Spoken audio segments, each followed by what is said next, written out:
الحمد لله وحده لا شريك له والصلاة والسلام على محمد لا نبي بعده ولا رسالة بعد رسالتي ولا نبوة بعد نبوتي ولا كتاب بعد كتابي ولا معصوم بعد اسمتي ولا سنة بعد سنتي ولا أمة بعد أمتي. قال الله تبارك وتعالى في القرآن المجيد والفرقان الحميد: فأعوذ بالله من الشيطان الرجيم بسم الله الرحمن الرحيم. فكلا أخذنا بذنبه فمنهم من أرسلنا عليه حاصبا ومنهم من أخذته الصيحة ومنهم من خسفنا به الأرض ومنهم من أغرقنا وما كان الله ليظلمهم ولكن كانوا أنفسهم يظلمون. صدق الله العظيم وصدق رسوله النبي الكريم ونحن على ذلك لمن الشاهدين والشاكرين والحمد لله رب العالمين. میرے محترم بزرگوں،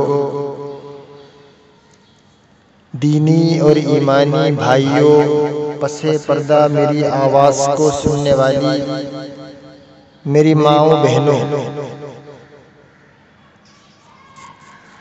اللہ جل جلالہ عم نوالہ کا ایک قانون ہے، اس کی ایک سنت ہے کہ جب دنیا گناہوں سے بھر جائے، جب دنیا میں گناہ عام ہو جائے،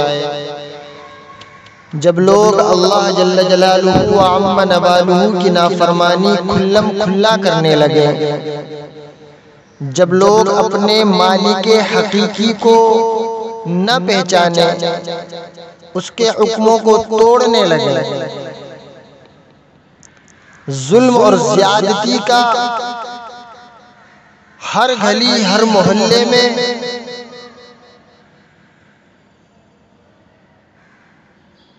زور ہو، تو اللہ کی سنت یہ ہے کہ اللہ جل جلالہ اس حضرت انسان پر عذاب بھیج دیتا ہے۔ اللہ جل جلالہ عم نوالہ نے اپنے حبیب صلی اللہ علیہ وسلم کی زبان سے قرآن کے ذریعے اور احادیث کے ذریعے ان عذابات کی مختلف صورتیں ذکر فرمائی ہیں۔ قرآن کریم اور احادیث میں اللہ نے فرعون کا ذکر کیا ہے کہ اللہ نے اس قوم پر کیا کیا عذابات بھیجے، طوفان کا آنا، ٹڈیوں کا عذاب، ایک دل اللہ نے ٹڈیوں کا بھیجا، جوؤں کی زیادتی، مینڈکوں کے ذریعے عذاب، اور سب سے آخر میں فرعون کو مع اپنے لاؤ لشکر کے زیر آب کر دیا، غرقاب کر دیا۔ یہ تمام عذابات اللہ جل جلالہ عم نوالہ کے بھیجے ہوئے تھے۔ آپ قوم عاد، قوم سمود اور قوم لوط پر بھی اللہ نے سنگین اور عبرتناک عذابوں کو بھیجا، اور عذاب جو اللہ بھیجتا ہے جب انسان مقصد تخلیق سے ہٹ کر نئے نئے تجربے کرنے لگے، دنیا ظلمتوں کی آماجگاہ بن جائے، پھر خالق کائنات ایک مہم چلاتا ہے، صفائی کی مہم، اور کوڑے اور کچرے کو اور جو گندگی ہے اس انسان کے اندر، اس اشرف المخلوقات کے اندر، ان تمام کی صفائی کرتا ہے اور کوڑے اور کچرے کو طوفان کی نذر کر دیتا ہے۔ کرونا وائرس کی شکل میں جو اللہ کا عذاب ہے، جو حالیہ دنوں میں یہ تمام انسانیت پر مسلط ہوا ہے، جس کو انگلش میں کووڈ-19 کہتے ہیں، جو چائنا کے ووہان شہر سے اٹھا اور ابھی تک 120 ممالک سے زیادہ میں تہلکہ مچایا ہوا ہے۔ قریب ہر ملک اس کے عذاب سے جوجھ رہا ہے۔ ہلاکتوں کی جو تعداد ہے روز بروز بڑھتی جا رہی ہے۔ چین میں ہزاروں افراد اس کرونا وائرس کی نذر ہو گئے۔ ایران میں ہر 10 منٹ پر ایک بندہ مر رہا ہے۔ اٹلی میں اموات اس قدر ہے کہ لاشیں دفنانے کے لیے زمین تنگ پڑ گئی۔ امریکہ جیسا مالدار اور طاقتور اور ترقی یافتہ ملک 90,000 سے زائد متاثرین لیے بیٹھا ہے۔ ہندوستان اور پاکستان اس کی یلغار جھیل رہے ہیں۔ پورا عالم آہ و بکا میں مبتلا ہے۔ ادیان باطلہ ہی کیا، دین اسلام کے ماننے والے بھی اس وبا سے شدید بے چین ہیں۔ دنیا کی ساری حکومتیں اس کرونا وائرس کے آگے بے بسی کا اظہار کر رہی ہیں۔ یہاں ایک بات ذکر کرنا مناسب سمجھتا ہوں کہ طاعون اور وبا یہ ایک دوسرے کی جگہ استعمال ہوتے ہیں۔ طاعون اگرچہ خاص قسم کی بیماری کا بھی نام ہے جو جسم کے مختلف حصے میں گٹھلی کی شکل میں ظاہر ہوتا ہے، جیسا کہ اللہ کے رسول صلی اللہ علیہ وسلم کی بہت سی احادیث مبارکہ میں ہے کہ میری امت فنا ہوگی مگر طعن یعنی نیزوں سے اور طاعون سے۔ میں نے پوچھا یا رسول اللہ صلی اللہ علیہ وسلم، طعن کو تو ہم جانتے ہیں مگر طاعون کو نہیں جانتے۔ آپ صلی اللہ علیہ وسلم نے ارشاد فرمایا کہ اونٹ کی گلٹی کی طرح انسان کے جسم میں بھی گلٹی نکل آتی ہے۔ طاعون کی جگہ پر رہنے والا شہید کا درجہ پاتا ہے اور وہاں سے بھاگنے والا میدان جنگ سے بھاگنے والے کی طرح مستحق ملامت ہے۔ لیکن بہت سی احادیث میں طاعون اور وبا کو ایک ہی معنی میں لیا گیا ہے۔ بہرکیف یہ وبا جو کرونا وائرس کی شکل میں ہے یہ انسانوں کے لیے رحمت ہے۔ وبا کوئی سی بھی ہو مسلمانوں کے لیے رحمت ہے۔ اس وبا سے مرنے والا شہادت کا مرتبہ اور رتبہ اور درجہ پاتا ہے۔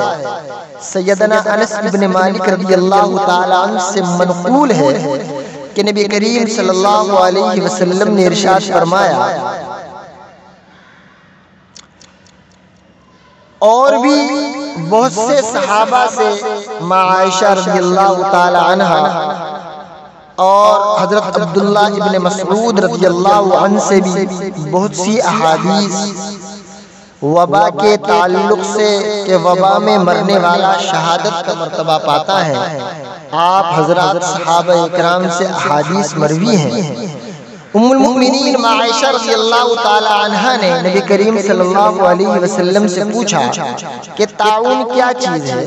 آپ نے فرمایا کہ یہ اللہ کا عذاب ہے، وہ جس پر چاہتا ہے بھیجتا ہے، پھر اسے مسلمانوں کے لیے رحمت بنا دیتا ہے۔ جو مسلمان طاعون میں مبتلا ہو اور وہ اس عقیدے کے ساتھ طاعون والے شہر میں رکا رہے، جمع رہے، ٹھہرا رہے کہ اللہ تعالیٰ نے تقدیر میں جو لکھا ہے وہی ہوگا، ہو کر رہے گا، تو اسے شہید کا ثواب ملے گا۔ دوسری حدیث میں نبی کریم صلی اللہ علیہ وسلم فرماتے ہیں کہ جبرائیل امین بخار اور طاعون لے کر میرے پاس تشریف لائے۔ بخار کو تو مدینے روک لیا گیا اور طاعون کو شام کی طرف بھیج دیا گیا۔ طاعون میری امت کے لیے شہادت اور باعث رحمت ہے اور کافروں پر عذاب ہے۔ کرونا وائرس آیا تو اسلامی ممالک میں سب سے پہلے سعودی عرب نے احتیاطی اقدامات کیے، احتیاطی تدابیریں کی۔ اور اس ہنگامہ خیز انداز میں کہ اگرچہ یہ تدبیریں فوری طور پر اختیار نہ کی گئیں تو خدا نخواستہ ملک ختم ہو جائے گا۔ اقتدامات بھی ایسے کہ مطاف بند کر دیا، طواف کا مقدس اور متواتر عمل ہفتوں کے لیے بند کر دیا گیا، روک دیا گیا۔ 2-4 نمازوں کے سوا سب مسجد حرام میں جانا ممنوع کر دیا گیا، صرف 2-4 نمازیوں کی اجازت۔ مدینہ منورہ پر بھی یہی فرامین نافذ کیے گئے۔ پھر پورا سعودی ہی لاک ڈاؤن کر دیا گیا، پروازیں منسوخ کر دی گئیں۔ ڈر، خوف اور دہشت کا یہ عالم کہ ساری کی ساری مسجدیں جماعت سے محروم کر دی۔ سعودیہ کے اس پاگل پن سے پوری دنیا کے مسلمان شدید متاثر ہوئے۔ دشمنان اسلام کو یہ کہنے کا موقع مل گیا کہ جب مرکز اسلام سعودی عرب میں بھی مسجدیں بند ہو گئیں تو دنیا کی دیگر مساجدیں کیوں نہ بند ہوں؟ چنانچہ دنیا بھر میں مسجدیں ویران پڑی ہیں۔ ہندوستان میں تو خوب جبر اور تشدد چل رہا ہے، مسجدوں میں نہیں باہر بھی میرے محترم بزرگوں اور دوستوں پولیس کا اور اغیار باطلہ کا خوب جبر اور تشدد چل رہا ہے۔ مسجد جانے والوں پر شدید مار پڑ رہی ہے، ان پر قانونی کارروائی بھی کی جا رہی ہے۔ تاریخ اسلام کا یہ پہلا منحوس موقع ہے کہ پوری دنیا ایک وبا کی وجہ سے جماعت سے بھی گئی اور جمعے سے بھی گئی۔ یہ نہایت شرمناک اور اس کا سارا ٹھیکرا حجاج وقت محمد بن سلمان کے سر پھوڑا جانا چاہیے۔ جبکہ مدینہ منورہ کے بارے میں اللہ کے رسول صلی اللہ علیہ وسلم نے صاف پیشین گوئی کی ہے، تم میں سے کوئی مدینے میں وفات پا سکتا ہو تو پا جائے، کیونکہ جس کی وفات مدینے میں ہوئی اس کا سفارشی اور گواہ میں بنوں۔ وبا اور دجال مدینے میں نہیں پہنچ سکتے۔ کیا یہ بات محمد بن سلمان وقت کا بادشاہ نہیں جانتا؟ یعنی طاعون اور دجال مدینے میں نہیں گھس سکتے۔ ایک دوسری حدیث میں ہے کہ دجال مدینے میں گھسنا چاہے گا مگر وہاں فرشتوں کو چوکی داری کرتا پائے گا، لہٰذا دجال اور طاعون وبائیں بیماریاں داخل نہ ہو سکے گی انشاءاللہ۔ میرے محترم بزرگوں اور دوستوں، میری ماؤں بہنوں، اس ساری حدیث صحیح کی صحیح ہے۔ جب یہ فضیلتیں مدینے کے لیے ثابت ہیں تو مکے کے لیے تو بدرجہ اولا ثابت ہوں گی۔ ان سب کے باوجود سعودیہ کا لاک ڈاؤن محض جہالت اور دین محمدی صلی اللہ علیہ وسلم سے بے وفائی کا شاخسانہ ہے۔ کوئی بیماری بھی ہو، کوئی بھی بیماری متعدی نہیں ہوتی۔ اللہ کے رسول صلی اللہ علیہ وسلم کے زمانے میں ایک دیہاتی نے اپنا اشکال پیش کرتے ہوئے کہا، اے اللہ کے رسول صلی اللہ علیہ وسلم، خارش زدہ اونٹ جب صحت مند اونٹوں کے ساتھ رہتا ہے تو سب کو خارش زدہ کر دیتا ہے۔ آپ صلی اللہ علیہ وسلم نے ان کے خیال کی نفی کرتے ہوئے تنبیہاً فرمایا، پہلے اونٹ کو کس نے خارش زدہ کیا؟ بیماری متعدی نہیں ہوا کرتی، اور ماہ سفر کی نحوست والی بات بھی غلط ہے۔ اللہ نے ہر جاندار کو پیدا کیا ہے، پھر اس کی زندگی، اس کی روزی اور اس پر آنے والے حادثاتوں کو لکھا ہے۔ کیا بیماری آئے گی، کیا کھائے گا، ہر چیز کو اللہ نے لکھ دیا ہے۔ قربان جائیے میرے محترم بزرگوں اور دوستوں، آج ہمارے پاس اللہ کے رسول صلی اللہ علیہ وسلم کا عطا کردہ علم نہیں۔ آپ غور کریں، اس حدیث میں صاف ہے کہ کوئی بھی بیماری متعدی نہیں ہوتی، کیونکہ دیہاتی کے اشکال کے جواب میں آپ نے کہا ہے کہ پہلے اونٹ کو بیماری کس نے دی؟ بخاری شریف کی ایک دوسری حدیث بھی اسی مفہوم کو ادا کرتی ہے۔ صحیح ابن حبان کی روایت ہے کہ آپ صلی اللہ علیہ وسلم نے ایک کوڑی کا ہاتھ پکڑا اور اپنے ہاتھ کے ساتھ اس کا ہاتھ بھی اپنی پلیٹ میں داخل کر لیا اور فرمایا اللہ کے بھروسے کھا لو۔ کیا فرمایا؟ غور کیجئے، جذام اس زمانے میں لا علاج مرض تھا، لوگ اس سے بہت ڈرتے تھے۔ آپ صلی اللہ علیہ وسلم نے ایسے وقت میں بھی اس کا ہاتھ پکڑ کر اور اپنی پلیٹ میں اس کا ہاتھ داخل کر کے امت کو بتا دیا، جتا دیا کہ بیماری خواہ کیسی ہی مہلک اور موذی کیوں نہ ہو، بذات خود متعدی نہیں ہوا کرتی۔ ہاں ایسا ممکن ہے کہ جس طرح اور چیزوں کے پھیلنے کے اسباب ہوتے ہیں، اسی طرح مریض سے میل جول بھی بیماریاں پھیلنے کا سبب بن سکتا ہے۔ یعنی بیماری بذات خود متعدی نہیں ہوتی، لیکن مریض اگر کسی کے پاس بیٹھ جائے تو اللہ کے حکم سے وہ مرض اسے بھی لگ سکتا ہے۔ ایسا نہیں کہ مریض کے ساتھ جو بھی بیٹھے گا وہ بہرحال بیمار پڑنا ہی پڑنا ہے، وہ بیمار پڑ ہی جائے گا۔ اگر ایسا ہوتا تو حضور صلی اللہ علیہ وسلم بہرحال متاثر ہوتے اور کوئی بھی ڈاکٹر زندہ نہ بچتا۔ میرے محترم بزرگوں اور دوستو، یہ تمام چیزیں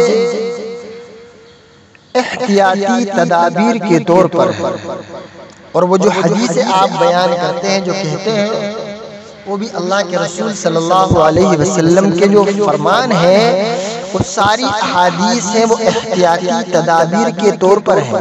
احادیث کے ذخیرے میں پیغمبر علیہ السلام کے ایسے بہت سے ارشادات ہیں جن سے احتیاطی تدابیر اختیار کرنے کی تلقین ہے کہ کوڑی سے اللہ کے رسول نے فرمایا کہ کوڑی سے ایسے بھاگو جیسے شیر سے بھاگتے ہو۔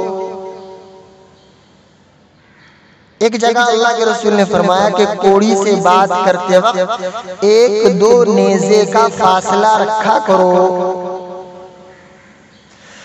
قبیلہ ثقیف کے وفد، ایک واقعہ ہے اللہ کے رسول صلی اللہ علیہ وسلم کے زمانے کا۔ قبیلہ ثقیف کے وقت میں کوڑی آدمی بھی شامل تھا۔ آپ صلی اللہ علیہ وسلم نے اس کے پاس اپنا قاصد اس پیغام کے ساتھ بھیجا کہ کوڑی سے کہہ دو کہ میں نے تیری بیعت کر لی۔ آپ صلی اللہ علیہ وسلم نے اپنے قاصد سے کہلوایا کہ اس سے کہہ دو میں نے آپ کی بیعت کر لی، واپس چلے جاؤ آپ۔ اس حدیث سے اگرچہ احتیاطی تدابیر کا پہلو بھی نکالا جا سکتا ہے، مگر یہ پہلو کوئی یقینی نہیں ہو سکتا کہ آپ صلی اللہ علیہ وسلم نے قلت وقت کی بنا پر اس کو براہ راست بیعت نہ کی ہو۔ ایک جگہ اللہ کے رسول صلی اللہ علیہ وسلم نے فرمایا بیمار اونٹ کو تندرست اونٹوں کے درمیان نہ لے جایا جائے۔ قربان جائیے، یہ تمام احادیث اپنی جگہ پر مستحکم ہیں، مسلم ہیں، لیکن میں چونکہ عرض کر چکا ہوں کہ یہ تمام احادیث اللہ نے اپنے رسول صلی اللہ علیہ وسلم کی زبان کے ذریعے احتیاطی تدابیر کے طور پر نکل۔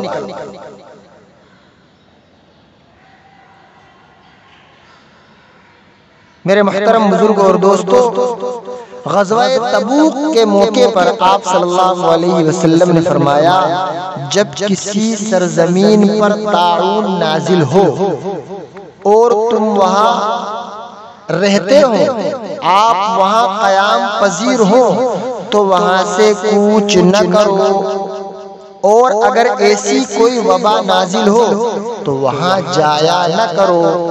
آپ غور کریں، اگر ہندوستان اور جو اس وقت ممالک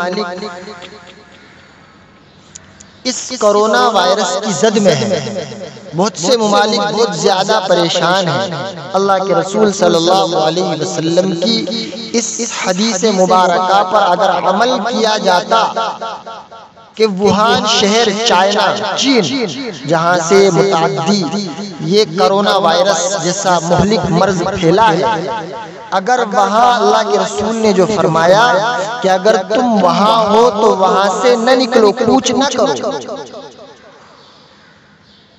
اور اگر وہاں نہیں ہو تو وہاں جاؤ مت، اگر ان دونوں چیزوں پر اللہ کے رسول صلی اللہ علیہ وسلم کی ارشاد کردہ باتوں پر دونوں پر اگر عمل کر لیا جاتا تو میرے محترم بزرگوں اور دوستو یہ مہلک مرض ہندوستان، پاکستان، عرب، امریکہ، چائنا تو چھوڑ دیجئے، ووہان شہر سے نکل کے بھی چائنا میں نہ پھیلتا۔